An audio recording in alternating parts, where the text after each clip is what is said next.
Madame, Monsieur, bonsoir et bienvenue dans l'émission Voix de Fait, émission politique hebdomadaire spéciale élection communale. Et nous avons sur le plateau d'Al Mouatine aujourd'hui la liste du bourgmestre de Berkem-Saint-Agathe. Et pour parler du programme de ce parti, de cette liste de ce soir, nous avons avec nous Leïla Bougmar, qui est 10e sur la liste. Bonsoir Leïla. Bonsoir. Nous avons Monsieur le bourgmestre aussi, Joël Rigal. Bonsoir. Bonsoir. Nous avons aussi Jean-Luc Pénine, qui est 23e sur la liste, la même liste. Bonsoir Jean-Luc. Bonsoir. Et puis alors Antoinette Ouronda, qui est 24 sur la même liste. Bonsoir et bienvenue sur le plateau. Nous allons commencer à parler d'abord du bilan du dernier mandat. Et nous allons commencer par aborder la politique familiale. Qu'est-ce que vous avez fait par rapport à la politique, en termes de la politique familiale à Berkem-Saint-Agathe? C'est-à-dire qu'à Berkem-Saint-Agathe, on a dû rencontrer évidemment un défi qu'on a dans le nord-ouest de Bruxelles, c'est le boom démographique, c'est le changement de génération. Dans une famille de 2 personnes a cédé la place à une famille de 4 personnes, ce qui veut dire que les parents sont venus nous demander des places de crèche, des places d'école, des activités pour les enfants. Et on a investi, on a créé beaucoup de places de crèche dans ces dernières années. On vient d'ouvrir une crèche de 48 places qui s'appelle Les Chatons, rue des Chats, ça ne s'invente pas. Et on a créé une toute nouvelle école francophone de plus de 450 places, avec une particularité, c'est que cette école est inclusive. C'est-à-dire qu'il y a un certain nombre d'élèves qui sont acceptés dans l'enseignement dit normal, mais qui sont porteurs de handicap, grâce à un projet pédagogique qui est partagé entre l'école Les Lilas, la nouvelle école communale, et l'Institut Herlin, qui est sur notre territoire et qui est un institut d'enseignement spécial. On a travaillé là-dessus.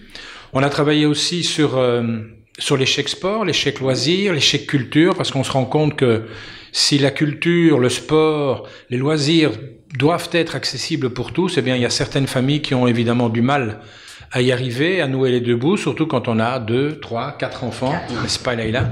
Et donc, au bout du mois, ça fait une belle note. Alors, nous, on a introduit ces chèques-là.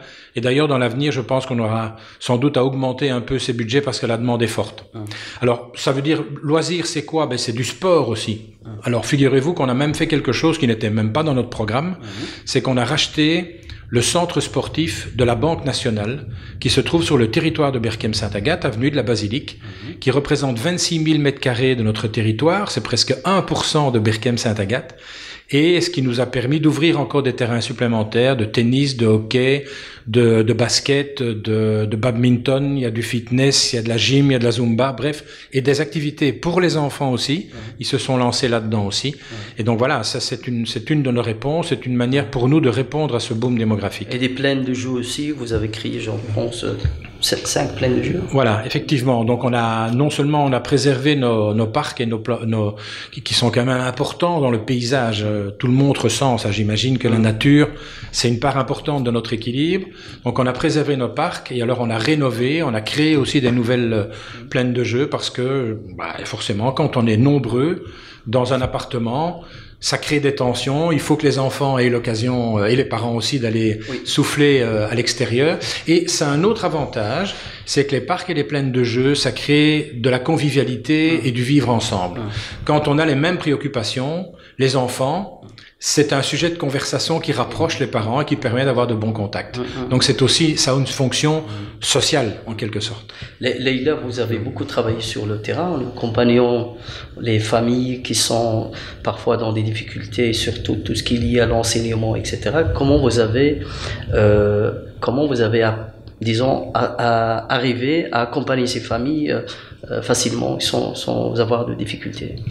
Mais en fait, donc quand ces femmes venaient chez moi me poser une question concernant, par exemple, plus qu'une aide ou devoir de leurs enfants, parce que Joël n'a pas précisé, c'est que le service de prévention chez nous a créé justement une école des devoirs le soir. Et donc forcément, je les orientais directement vers ce service-là. Et ils ont très bien été pris en charge également. Donc voilà. Donc le fait qu'il y a pas mal d'infrastructures, donc il n'y a vraiment pas de besoin chez les habitants. Un besoin, il y en aura toujours, forcément, parce qu'on ne peut pas avoir autant de place. La demande est supérieure à l'offre, bien entendu. Mais voilà, c'est vrai que dans notre commune, on est encore bien lotis, parce que voilà, il y a un problème de devoir, on a une école de devoir, il y a de tout. Donc, tout ce qui est enseignement, ben, il y a un suivi. Hein, et pour nos jeunes, enfin, en tant que maman de 2 ados, fin juin, donc il y a toujours ces jours blancs. Donc quand les ados terminent les examens, et c'est vrai qu'avant on n'avait absolument rien. Et maintenant, enfin, on a les jours blancs. Donc il y a des activités qui sont proposées à nos jeunes de 12 à 18 ans, dont le permis de conduire. Oui. Entre autres, et ça a été, pour nos jeunes, c'est vraiment le jackpot. Oui, oui. Jean-Luc et Antoinette, surtout Jean-Luc, vous êtes nouveau dans la politique. Qu'est-ce qui vous a motivé à choisir d'abord la liste du bourgmestre et pourquoi la politique? Alors, d'abord, c'est au niveau communal. Moi, je trouve que c'est génial au niveau communal parce qu'il y a tout à faire. On est proche des citoyens. Tu sais que en tant que coach, je suis toujours dans l'action. On a toujours des choses à faire et que on peut agir. Il y a des choses à faire. Je me vois mal quelque part dans un parlement, perdu quelque part au milieu de Bruxelles ou ailleurs et de pas avoir les choses en main. Donc voilà, ça c'est très très important. Il y a des choses à faire. Et alors, il y a une équipe. Il y a une convivialité, il y a moyen de faire quelque chose. Berchem reste une petite commune où il y a des choses à faire. Et tout à l'heure, là, vous parliez des familles. Mais je crois qu'on a un bon exemple avec mon épouse Antoinette parce qu'on se présente à 2 sur la liste en tant que couple.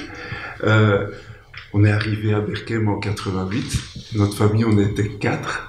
Et maintenant, quelques années après, avec les enfants, les petits-enfants, le petit dernier qui est venu, notre famille, on est à 9, dont notre fille qui a fait un séjour en Ouganda et qui est revenue à Berchem après, en couple, avec un petit enfant. Donc, parce qu'il y a une ambiance, il y a des valeurs familiales. Je crois que c'est important, encore plus loin que les réalisations. Il y a des valeurs, on est bien, il y a des parcs, on se rencontre, on parle des enfants, on surveille les enfants du voisin. Il y a toutes ces convivialités qui est très très importante. Et pourquoi pas ne pas être actif dans ce domaine et renforcer ça. C'est ça notre plaisir et pour la connaissance. Antoinette, vous partagez le même avis que Jean-Luc? Oui, tout à fait. Je le partage parce que on en discute souvent, on est soucié des petits soucis des familles de Berchem, mais surtout que moi je suis pédicure médicale, donc j'entends beaucoup de choses, on en parle beaucoup, et voilà, en discutant avec Jean-Luc, on s'est dit pourquoi pas être... Et quel genre de problème peut rencontrer des familles, par exemple, à Berchem? Il y a beaucoup de problèmes familiaux, par exemple, et quand tu les écoutes et que on n'a pas de baguette magique pour les aider, mais voilà. Il faut aller en politique pour pouvoir vraiment faire quelque chose, c'est ça? Oui, tout comme ça, si on a au moins des outils, on peut les aider plus que les écouter. Et alors, la dernière fois aussi, j'étais avec des femmes, beaucoup de femmes marocaines qui viennent prendre leur thé avec leurs enfants dans notre plaine de jeu, et je trouve ça génial. Et ils sont demandeuses de quoi, ces femmes? Ils sont demandeuses de juste d'être tranquilles, d'être là avec leurs enfants, l'éducation, la sécurité. Et moi, j'avais jamais pensé à aller vers eux, et je me suis dit mais pourquoi pas en fait, parce que souvent les groupes font toujours peur des gens qui sont les mêmes, une dizaine de personnes, on n'ose pas aller les voir, mais comme j'ai été les voir, je me suis dit waouh, c'est vraiment là, c'est ma place. C'est ma place de les écouter, de faire quelque chose avec eux. Il y a une richesse, un échange, et voilà. On va passer au deuxième point, on va parler de la mobilité. En termes de mobilité, qu'est-ce que vous avez mis en place, monsieur le bourgmestre? Vous savez que la mobilité, c'est un problème qu'on rencontre un peu partout. Je dis souvent dans les débats, depuis la fin de la Deuxième Guerre mondiale, on se réjouit chaque année qu'on vend 5% de voitures en plus. Et puis ceux qui ont acheté une voiture viennent sonner chez le bourgmestre en disant « Où est-ce que je peux mettre ma voiture, monsieur le bourgmestre ?» Mais c'est un peu ça. C'est-à-dire qu'on a tellement été dans le même sens du tout à la voiture qu'aujourd'hui, eh bien, nos villes, nos villages, nos communes sont un peu encombrées. Alors, qu'est-ce qu'on a essayé d'induire? C'est des alternatives. Bon, la voiture, elle est là. On sait très bien qu'elle sera encore là pendant un certain temps. Il faudra faire avec. Mais faut peut-être faire un peu moins avec la voiture. Donc, c'est pour ça que, d'une part, on a régulé le centre de la commune avec une zone bleue et que nous aurons l'occasion, je pense, à partir de 2019, de faire de toute la commune une zone bleue pour protéger un petit peu le parking chez nous quand même pour les riverains. On a mis en place des voitures Cambio. On avait 4 stations Cambio, maintenant on a 21 voitures de ce qu'on appelle les voitures partagées, ce qui vous permet éventuellement de ne pas acheter une deuxième voiture ou même une première.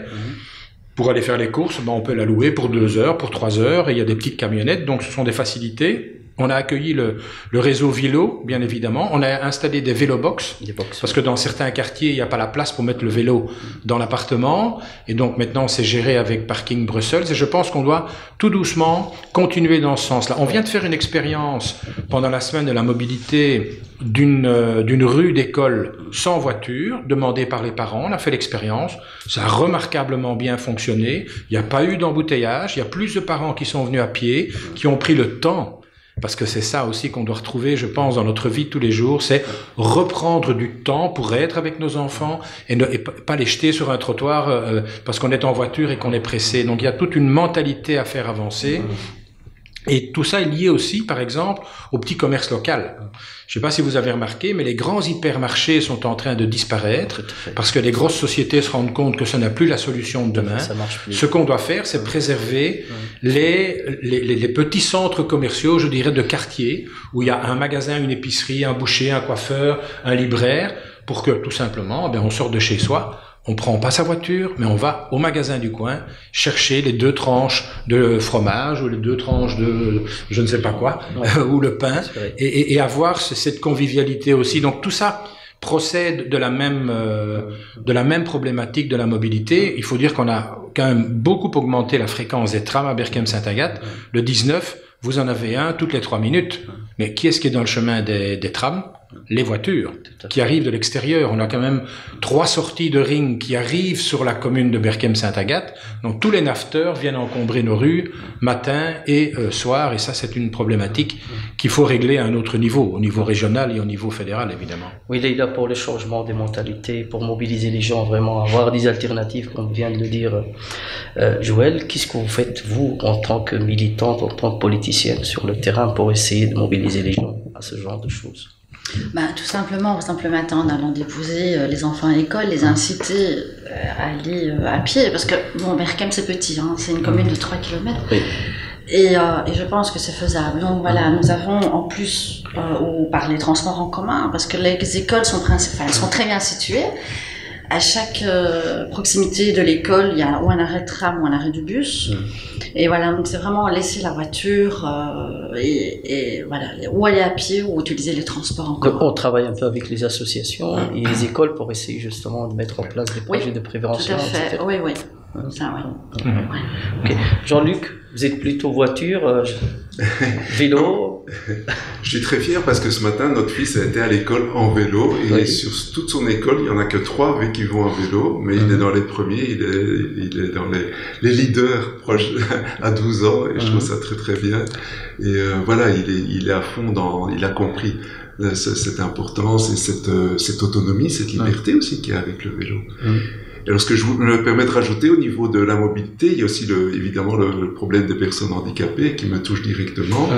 Et par exemple, ça, c'est devenu vraiment au niveau de la commune. Par exemple, la commune a refait toute la place, dû refaire toute la place Schweitzer, ce qui n'a pas été facile. Et tout a été fait en concertation avec des personnes handicapées. On a eu un plan braille, etc. Enfin, il y a eu toute une concertation pour les personnes malvoyantes ou toutes les personnes à mobilité réduite. On les intègre exactement. Et ça, je crois que c'est vraiment, moi personnellement, c'est une priorité, c'est de renforcer toute cette politique d'intégration. Donc, si vous êtes élu demain, c'est votre combat, c'est votre champ de bataille. Oui, un des champs de bataille, il y en a plusieurs, bien sûr. Mais il est important. C'est pas une minorité, beaucoup de personnes âgées se retrouvent avec des handicaps qui viennent après ou quoi. Et voilà, c'est pas négligeable, c'est pas une minorité, les handicapés. C'est des personnes qui font partie, c'est des citoyens comme tout le monde, et il y en a beaucoup plus qu'on croit. Et beaucoup restent, ils osent pas sortir, donc il y a une partie communication, ouverture qui est fondamentale, je crois. Antoinette, un avis là-dessus? Comme je le vis tous les jours, je pense que c'est vraiment, et puis j'ai pas mal de clientèle aussi, des personnes très âgées qui perdent aussi la vue ou qui ont des chaises roulantes. Bon, c'est quelque chose qu'on vit depuis presque maintenant 23 ans, depuis qu'il a eu cet accident. Donc, c'est vraiment notre priorité aussi. Surtout pour la solidarité, en fait. Alors, en termes de sécurité, monsieur le bourgmestre, oui. Qu'est-ce qui a été réalisé? Alors la sécurité, ça c'est quand même la première responsabilité du bourgmestre et du collège. Je pense que tout le monde a le droit de vivre en sécurité. Dieu sait si c'est un combat de tous les jours, comme la propreté publique. On est bien conscient qu'un certain nombre de nos concitoyens ne sont pas toujours respectueux, je dirais, des règles de vie en commun. Alors pour ce qui est de la sécurité stricto sensu, vous savez qu'on travaille dans la zone avec Jette, Molenbeek, Gansoren, Kuckelberg. On s'entend bien entre bourgmestres et avec les conseillers de police pour gérer ça correctement. Je pense.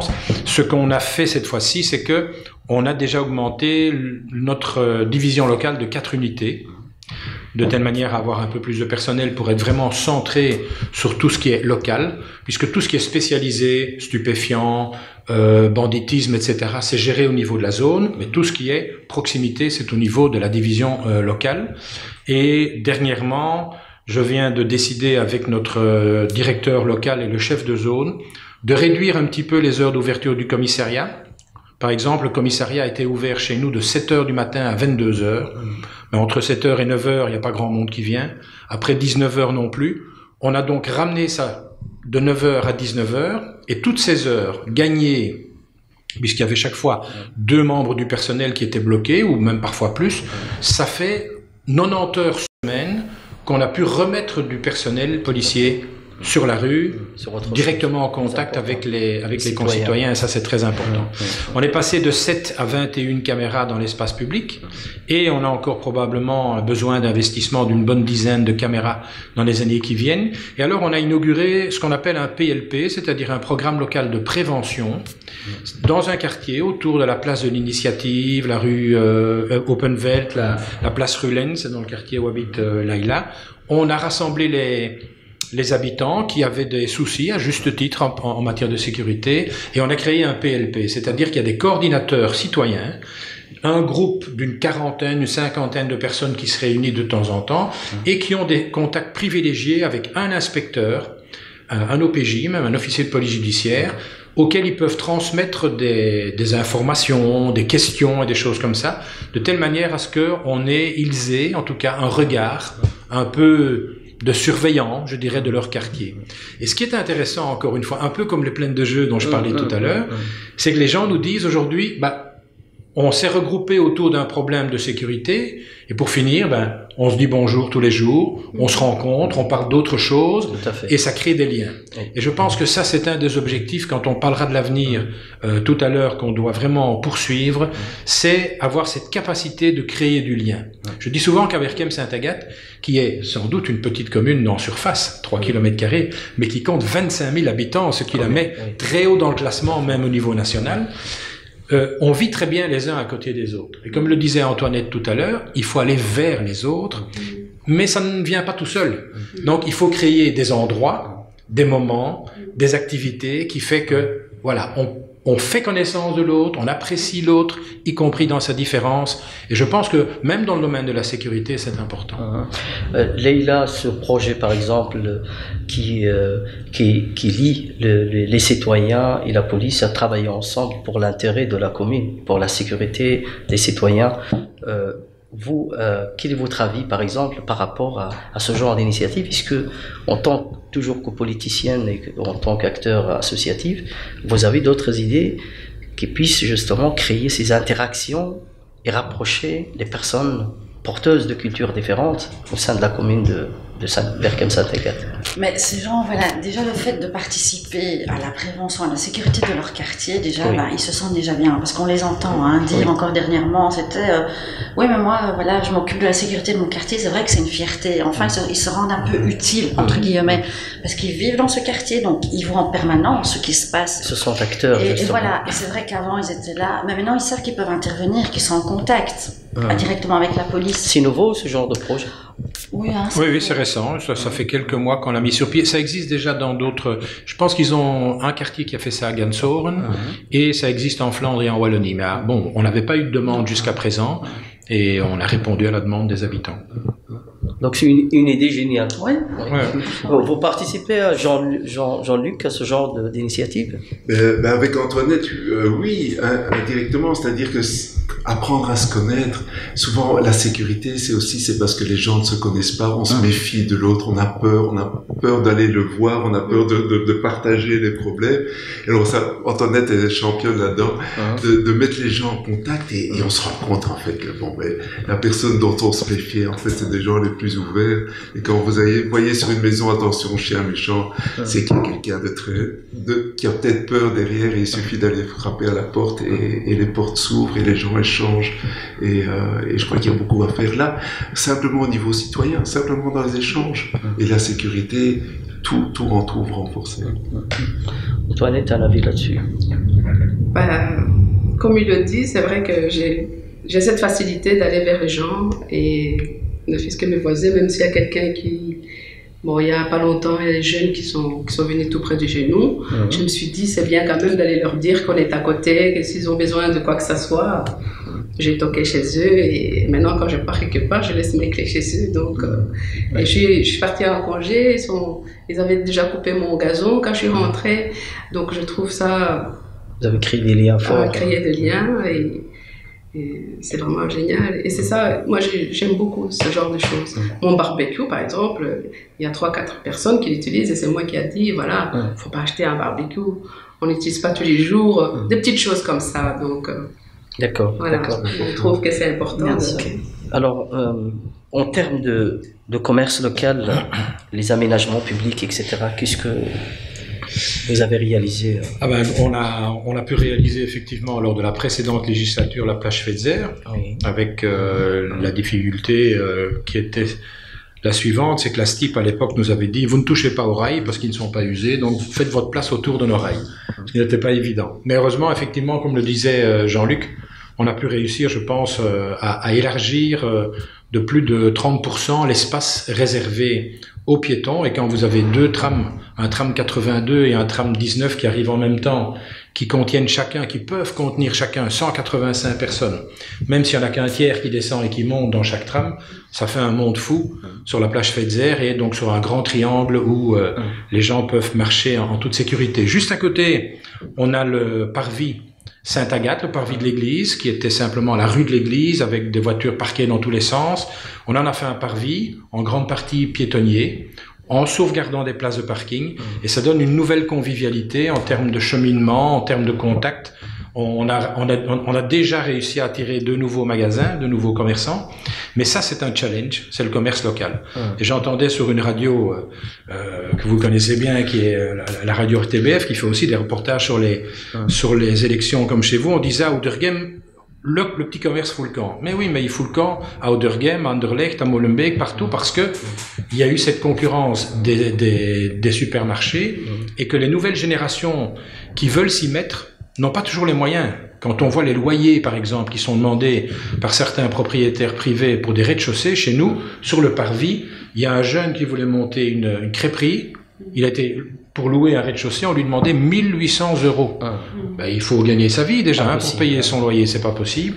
Donc nous, on s'est dit, au sein de la liste du bourgmestre chez nous, la seule façon d'y arriver, c'est petit à petit de racheter des rez-de-chaussée commerciaux, et les mettre voir le bâtiment complet et garantir le logement au-dessus, évidemment, et pouvoir mettre ces rez-de-chaussée à disposition à des tarifs beaucoup plus bas, et surtout accompagner ceux qui se lancent dans le commerce. Parce que beaucoup se lancent sans se rendre compte qu'il y a des lois sociales à payer, pas de taxes, heureusement, pas de taxes. Ça, je le dis à Berchem Sainte-Agathe, il n'y a pas la moindre taxe sur le commerce local.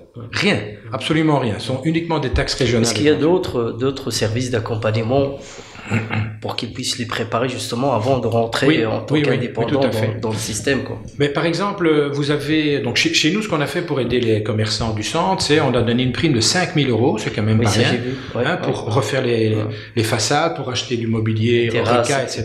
Donc voilà, ils ont la possibilité de le faire.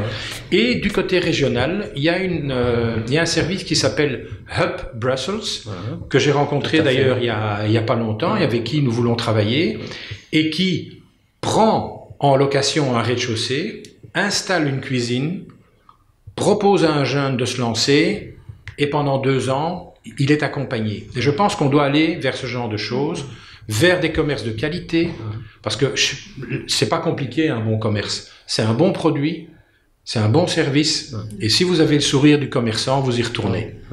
Voilà, ça c'est... Mais il faut pouvoir gérer son affaire, et donc il faut accompagner, essayer d'inciter les jeunes à se relancer dans cette opération. Parce que c'est essentiel. Je disais tout à l'heure pour la mobilité, quand vous avez une bonne boulangerie près de chez vous, vous ne prenez pas votre voiture pour aller chercher le pain ailleurs. Vous allez à pied, et vous revenez à pied. Donc voilà. Et ça travaille sur la convivialité. Donc, mais le commerce, ça c'est un gros défi parce que, voilà, disons qu'on n'a pas un bilan extraordinaire de ce côté-là. Mais voilà, je ne ferai pas d'autres commentaires. Leïla, vous en connaissez des jeunes qui sont en difficulté de travailler en tant qu'indépendants, en tant que commerçants, etc. Vous avez déjà rencontré ce genre de situation? Personnellement, non. Honnêtement, non. Voilà. Qui veulent se lancer dans un commerce ou autre, non. Et même s'ils viennent chez moi, ben forcément... Je ne suis pas forte pour les aider. Pour les aider, oui. Donc je les dirigerai plutôt vers Joël. Vers le bourgmestre. Vers les services compétents, parce que nous... Ce qui est difficile. Voilà. Mais ceci dit, les mandataires, ils sont là pour mettre les moyens sur la table, pour réfléchir. Mais nous ne sommes pas les techniciens. Moi, je ne suis pas commerçant. Là n'est pas commerçant. Etc. Mais nous sommes là pour écouter les problèmes et essayer de mettre les outils en place pour aider les gens. Ça, c'est notre job. Jean-Luc, par rapport à ces jeunes qui veulent entreprendre, qui veulent créer d'entreprise, qu'est-ce que vous en pensez? On a mis en place il y a déjà quelques années un service. Là, j'avais ma casquette de coaching et d'accompagnement, comme ça, des jeunes qui voulaient démarrer. Bon, il y a eu je sais pas, ça a pas vraiment développé, ça a pas bien pris, mais ça, c'est quelque chose vraiment à relancer parce qu'on a eu des résultats très, très importants. On a eu quelques résultats et c'est vraiment quelque chose il y a plein de jeunes qui ont envie de faire des choses, qui ont des idées, mais ils ont juste besoin un peu d'encadrement, d'aide. Et un coach, ça peut toujours servir à quelque chose. Et un partage avec des expériences. On a combien de pensionnés, des gens retraités qui sont tellement heureux, tellement content de pouvoir être utile, rendre service à un jeune qui veut démarrer. Donc je crois que vraiment cette antenne d'écoute est à vraiment renforcer, à continuer. On peut avoir que des résultats intéressants et offrir ça aux jeunes, c'est pas mal. Toinette, quelque chose à dire par rapport à cette histoire? Bon, moi-même je suis indépendante. Je ne peux que pousser les jeunes ou les gens de mon âge d'être indépendants. C'est vrai que... Vous vivez bien avec votre statut d'indépendant? La caisse sociale est très très chère quand même, mais bon, voilà. Mais dans ma tête, je suis indépendante, je ne peux pas faire autrement. Je ne peux que travailler indépendant. D'ailleurs, Jean-Luc aussi. On est tous les deux très indépendants, donc il faut se battre. C'est vrai, il faut faire plus que les autres. Je vois que ma rue, c'est pas une rue, c'est un rue cul-de-sac. Et comme je suis pédicure médicale, mais il y a beaucoup de gens qui viennent de très très loin pour venir chez moi. Donc, je ne sais pas, je pense que je les rapporte quelque chose de bien. C'est vrai que la commerce, il faut quand même faire quelque chose. C'est pas tout simplement vendre, c'est aussi, je ne sais pas, je pense que, comme notre bourgmestre le disait, il faut le sourire, il faut discuter avec les gens, leur proposer un verre d'eau, un café. Convivialité. Et je ne regarde jamais des heures. Je travaille jusqu'à la fin de mon travail. Mais il est clair que se lancer comme indépendant, c'est une aventure. Donc vraiment pouvoir offrir un soutien comme ça, c'est important. Mais c'est l'avenir, hein, ça c'est clair. On n'est plus dans une société où on attend que l'État providentiel vienne nous aider. Alors comme des structures comme la commune peut offrir une aide à tous les jeunes qui veulent démarrer, c'est fondamental. Et il y a des potentiels. Tout à fait. Alors, en termes d'action sociale, monsieur le bourgmestre, qu'est-ce que vous avez mis en place justement? Eh bien, je voudrais mettre une fleur au chapeau de notre président du CPS, Jean-François Culot, parce que je trouve qu'on a développé ces 6 dernières années une palette complète de services. Et je pense qu'il faut bien se dire, et nos auditeurs doivent bien s'en rendre compte, le CPS, ce n'est pas uniquement réservé aux gens qui n'ont pas de travail ou qui sont dans de grosses difficultés financières. C'est bien entendu le public cible qu'on doit aider, mais tout le monde peut avoir un jour recours à des services.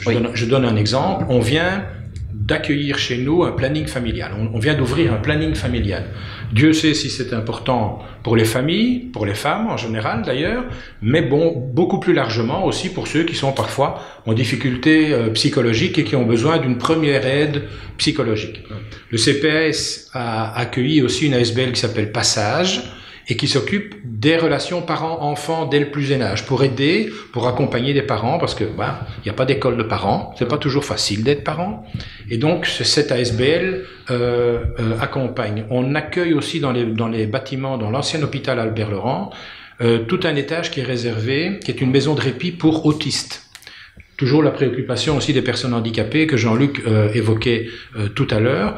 On a aussi un groupe de parole pour parents d'ados, parce que ça c'est aussi un âge qui est parfois difficile à gérer et où parfois le contrôle familial échappe, et donc il y a des groupes de ce côté-là. Il y a aussi une épicerie sociale qui a été installée avec non seulement des récupérations de denrées alimentaires qui sont soit redistribuées aux gens qui en ont vraiment besoin, soit vendues à des prix très bas pour des gens qui ont un faible revenu, mais il y a des cours de cuisine, comment arriver à préparer un repas bien équilibré avec peu de moyens, et des choses pareilles qui créent la convivialité. Il y a un four à pain qui a été installé à côté du CPS, et on retrouve ce principe de convivialité et d'insertion sociale, parce que à un certain moment de votre carrière, de votre vie, soit vous n'êtes plus en âge de travailler, soit vous n'avez pas les moyens physiques ou intellectuels de trouver du travail. Voilà, parmi nos concitoyens, il y a des gens comme ça. Ça ne veut pas dire que vous n'avez pas besoin de contact social et de chaleur humaine. Eh bien, sans nécessairement se réinsérer par le travail, se réinsérer dans une vie sociale, avoir des contacts, faire des activités ensemble. Et ça peut se faire à l'épicerie sociale. Et le CPS vient d'ouvrir aussi un centre de jour. On a un centre de soins de jour pour des gens qui ont, par exemple, l'Alzheimer ou qui ont besoin de soins pendant la journée, ce qui permet aux conjoints d'aller travailler ou de se reposer un peu parce que c'est souvent très lourd. Mais on a aussi un centre de jour où les gens, valides ou invalides, âgés, un peu moins âgés, peuvent venir partager des moments, des photos de vacances, une tasse de café, un moment de cuisine, un film et des choses pareilles, de telle manière à avoir du contact social, parce que l'isolement est quand même guette très vite. Quand on n'a pas une famille autour de soi, l'isolement est quand même un gros handicap social, et ça, on doit travailler dessus. Alors, vous, Jean-Luc et Antoinette, en tant que citoyen d'abord, parce que vous êtes nouveau en politique, vous avez pris la décision d'intégrer ce monde politique. Et quelle est votre évaluation, justement, de tout ce travail qui a été fait dans votre commune? Je l'ai dit tout à l'heure, c'est une commune familiale, et j'allais dire sociale aussi, parce que voilà, ça se sent. On sort dans la rue, on salue tout le monde, il y a le boucher qui vient se faire soigner chez Antoinette, on discute, les portes sont ouvertes, il y a énormément d'échanges. Il y a le centre culturel, on en parlera peut-être après, qui fait aussi beaucoup d'actions. Ça se sent, je sais pas. Tout le monde nous dit, combien de gens rencontrent, nous disent, on est bien à Berchem. Que demander plus? Ça se sent dans les gens. Mais c'est un peu l'état général de tous les citoyens, soit c'est des exceptions. Bon, il y en a sans doute qui ne sont pas contents. Hein. Il y a toujours un râleur dans le coin, ça c'est clair. Ça c'est clair. Je donnerai pas de nom, mais sinon, non, dans l'ensemble, c'est incroyable, c'est vraiment très agréable. Et à tous les niveaux. Oui. À tous les niveaux. Ok. On va passer au deuxième axe de notre émission, et donc on va parler maintenant de ce que vous allez faire après le 14 octobre, monsieur le bourgmestre. Eh bien, en tout cas, préserver tout ce dont on a parlé jusqu'à présent et le faire fonctionner au service des habitants. Je pense que le boom démographique reste un gros défi. Alors, une école, c'est toujours un gros investissement. Une école de 450 places, par exemple, c'est plus de 6 millions d'investissements sur un budget annuel de 40. C'est quand même énorme. On a réussi à mettre sur pied 2 écoles secondaires en collaboration avec Molenbeek, Berchem, la Fédération de l'enseignement libre subventionné indépendant, donc ce qu'on appelle l'enseignement neutre. On a créé 1500 places sans que ça nous coûte beaucoup d'argent. Nous donnons 50 000 € de subsides par an pour l'aider à fonctionner.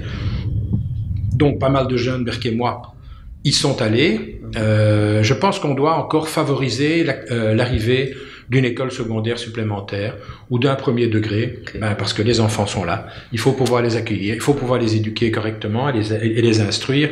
Donc, nous, investir dans une école, c'est matériellement impossible, mais faire en sorte de trouver un terrain et d'accompagner un des réseaux officiels qui veut créer une école secondaire, ça nous le ferons certainement.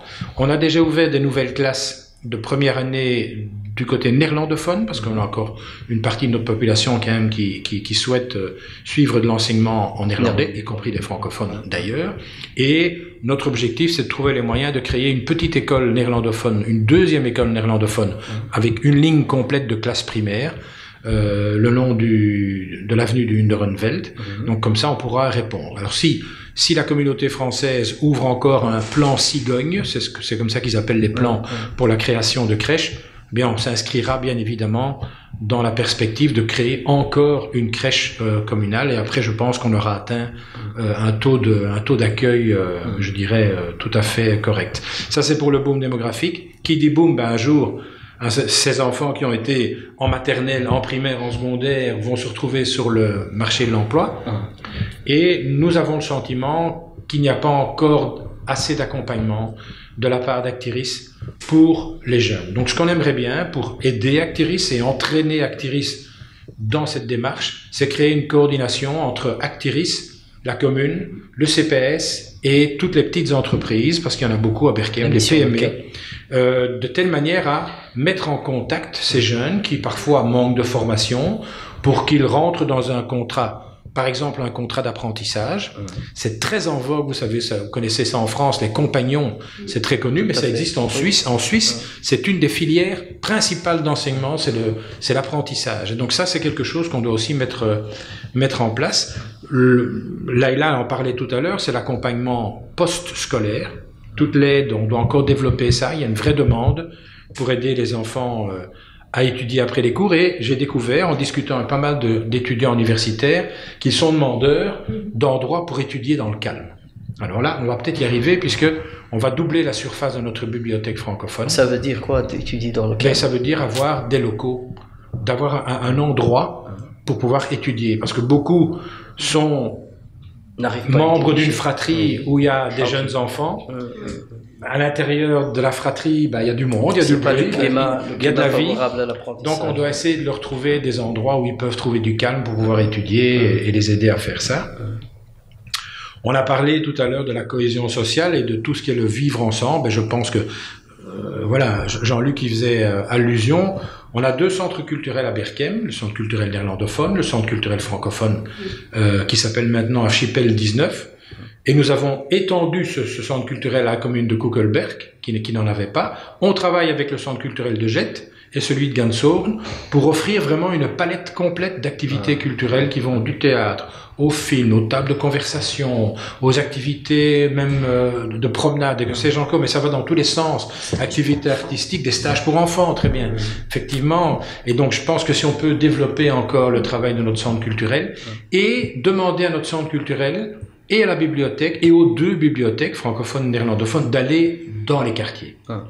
Parce que souvent, les gens qui habitent certains quartiers ne se rendent pas compte qu'ils ont accès librement, gratuitement, aux activités, souvent. Et donc, on doit aller les chercher, leur dire, mais venez voir, venez participer à notre travail culturel. L'enseignement, le sport, la culture doivent rester accessibles, payables pour les familles, parce que ça, c'est aussi un défi. On a parlé tout à l'heure de la sécurité, évidemment. Et c'est Leïla qui en parlait en premier lieu tout à l'heure. Et vous aussi, Antoinette et Jean-Luc, c'est la participation du citoyen. Je pense qu'aujourd'hui, on doit exiger un peu du citoyen qu'il ne soit pas simplement un donneur d'avis, mais qu'il soit un acteur de sa commune. Que ce soit dans le domaine de la sécurité, dans le domaine de la propreté. On a organisé, par exemple, samedi, un clean-up day, c'était le World Clean-up Day, on faisait un grand nettoyage dans le monde entier. On a eu une 40aine de personnes qui sont venues, mais on devrait faire ça une fois par mois dans le quartier, régulièrement. Et puis boire un verre ensemble, ou manger un morceau de gâteau, je sais pas, il faut discuter ensemble et avoir un objectif ensemble, avoir cette participation dans les quartiers, dans les îlots, partager des jardins. Enfin, je pense qu'on doit vraiment avoir le cran, la volonté de se dire, pensons un peu notre monde et notre commune autrement, et remettons un peu l'être humain au centre des préoccupations. Ça, c'est vraiment important. Leïla, les priorités pour vous après le 14 octobre, ça serait quoi, par exemple? Sur quel sujet, quelle thématique il faut travailler? En tant que maman, donc c'est toujours les jeunes. Voilà, donc je suis maman de 2 ados, principalement. Enfin, j'en ai 4, mais 2 ados. Et ils sont demandeurs. C'est dingue. Au fur et à mesure exactement? De tout, en fait. Nos ados, ils ont vraiment une soif d'apprendre. C'est comme pour le sport. Ben, voilà, parfois mon fils il rentre et me dit oui maman, c'est tel sport. Je vous avoue que parfois ce sont des sports que je connais même pas. Et c'est vrai que chez nous n'avons pas, donc c'est justement augmenter l'offre sportive et toujours, bien sûr, diversifier tout à fait. Mon combat, c'est toujours à prix démocratique pour pouvoir laisser monsieur et madame tout le monde inscrire son enfant. L'accès au sport. Ça ferme des portes, oui. Alors Jean-Luc, vous avez des priorités après le 14 octobre sur quelle thématique, les sujets qui préoccupent les gens que vous connaissez ou vous-même, par exemple? Mais la première priorité, c'est, si on a rejoint la liste du bourgmestre, c'est parce que Berchem, c'est une commune qui tourne bien, qui est bien gérée, donc qui a des bases solides. Et donc ça, je trouve ça fondamental. Pourquoi changer des bases quand elles sont bien solides et quand on peut s'appuyer sur... Améliorer. Et on va... Oui, alors bien sûr, il y a toujours des choses à améliorer. Et c'est ça qui est passionnant, c'est ça qui est gai, c'est qu'il y a des choses à améliorer, bien sûr, et il y aura toujours des améliorations. Mais on a des bases solides et on peut avancer. Et vers quoi, moi, bon, vu mon expérience, vu notre expérience, que je me présente toujours avec Antoinette, on est à 2 mains dans la main, c'est quoi? C'est utiliser mon expérience de coach. Et c'est quoi un coach? C'est quelqu'un qui écoute, qui construit, qui passe à l'action. Je me suis pas lancé dans la politique pour faire des discours, c'est pour agir, faire des choses concrètes, très concrètes, et pas dans 50 ans, non, demain. Ça, c'est très important. Donc, être à l'écoute, je rejoins tout à fait ce que disait Monsieur Riquel, c'est que, voilà, être de plus en plus à l'écoute des citoyens et les impliquer. Et il faut pas grand chose, il faut juste être à l'écoute et leur donner une petite impulsion, et ça démarre. Être proche des citoyens. Moi, j'ai mon expérience aussi en ASBL. Un point très important, par exemple, le centre culturel a intégré d'office des ASBL, donc il nous donne une possibilité aux petites ASBL. Vous savez que je m'occupe d'une ASBL qui est dans les relations Nord-Sud. Ça aussi, on a développé au niveau de la commune les relations Nord-Sud. On a des actions sur le Sénégal, sur le Burundi, bien entendu, où moi j'ai un pied. Et voilà, c'est renforcer les ASBL, leur permettre d'agir, leur permettre de faire des choses concrètes. Ça, c'est très très important. Évidemment, le handicap, je suis malheureusement bien placé pour en parler et pour se dire, être à l'écoute des gens et vraiment leur ouvrir des portes. De quoi avez-vous besoin? Vers quoi vous voulez aller et être leur porte-parole? Être à l'écoute, parce que il y a une équipe solide qui est bien en place, ça fait quelques années, et qui est prête à continuer. Donc ça me paraît fondamental. Il y a plein de belles choses à faire, donc voilà, je réfléchis. C'est déjà pas mal au niveau des soins, au niveau des traditions, au niveau de la musique aussi. On peut apprendre la musique. On a notre fils comme ça qui a appris le piano, qui a appris plein de choses dans la commune. Vous avez la belle vie à Berchem Saint-Agathe. Voilà, exactement. Antoinette. En fait, nous, c'est vraiment notre vécu qu'on voudrait partager. Oui. Parce que, bon, c'est vrai que... Qui seront les actions à mener peut-être après le 14 octobre? Vous estimez vraiment utile, justement, pour ces citoyens? Oui, c'est pour ça qu'on s'était dit, est-ce que c'est pas bien qu'on reste dans notre coin? Parce que je m'invente pas, mais on a un beau bagage, on a un grand bagage de l'Afrique, de tout ce qu'on a vécu. Donc, ce qu'on a dit tantôt, on voudrait vraiment partager tout ça. C'est vrai que quand notre bourgmestre a parlé de samedi, moi je suis allée aussi, mais j'avais amené mes petits-enfants. J'ai 2 grands petits-enfants et mon fils aussi qui a presque le même âge. Mais ils ont appris quelque chose de magnifique, de ramasser des poubelles. D'ailleurs, ils ont essayé de chercher les trucs importants. Mais je trouve que c'était cette histoire de ramasser, d'intégrer toute la population. Moi, je viens d'un pays qui est le Rwanda. Tous les samedis, toute la population faisait ce qu'on appelait Muganda. C'était que tous les gens, par exemple, la rue, c'est pas la commune qui vient travailler pour la rue, enfin nettoyer la rue. C'est les citoyens eux-mêmes. C'est les citoyens eux-mêmes. On s'était dit, est-ce que c'est possible que tous les samedis, je parle pour mon mari Dr. Overbeek, que nous tous, nous nettoyons notre rue. je vais peut-être y arriver parce que j'y pense. Tout le monde fait ça, c'est extraordinaire. Vous savez, c'était la tradition dans le temps, ici en Belgique, à Bruxelles, qu'on faisait son samedi et on nettoyait son trottoir. Retournons aux traditions. Et aujourd'hui, malheureusement, on ne le fait plus. Le Rwanda, c'est le premier pays maintenant qui est très propre. Qui est très propre. Tu peux pas trouver un sachet par terre. Et tous les samedis au Rwanda, c'est fermé. Il n'y a rien qui circule jusqu'à 11h du matin. Parce que tout le monde donne de soi. Merveilleux.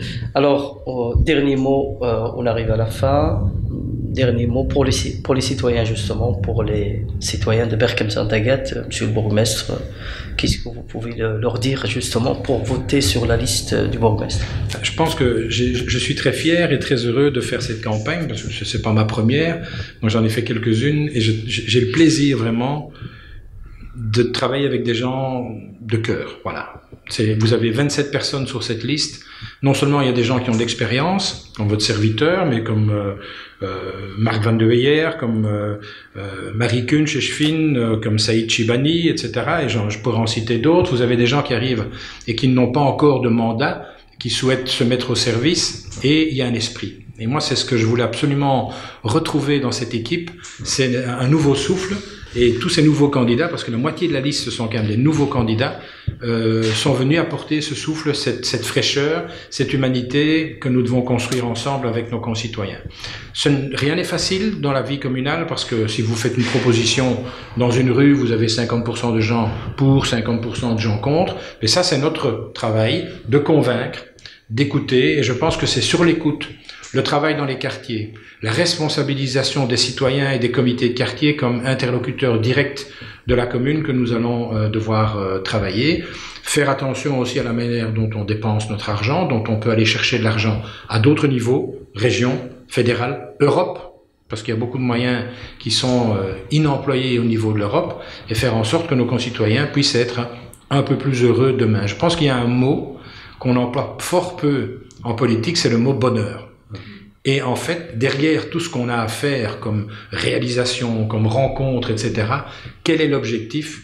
C'est de distiller, c'est de créer un peu de bonheur pour tout le monde. Chacun a la responsabilité de son propre bonheur dans sa famille, dans son cercle, mais nous avons un bonheur commun à créer ensemble avec une qualité de l'espace public, une qualité de nos parcs, une qualité de notre enseignement, une qualité de notre culture, et ça, on doit le faire ensemble. Et moi, ce dont je rêve, c'est d'avoir, comme ça, le samedi, effectivement, tous les citoyens qui s'y mettent, qui sortent de chez eux, qui se rencontrent, qui font quelque chose pour la commune et puis qui boivent un verre ensemble. Ce serait fabuleux d'importer ça. Et donc, voilà, ça, ce sera la mission d'Antoinette. Là, il a le mot de la fin aussi, aux citoyens, Berchem-Saint-Agathe.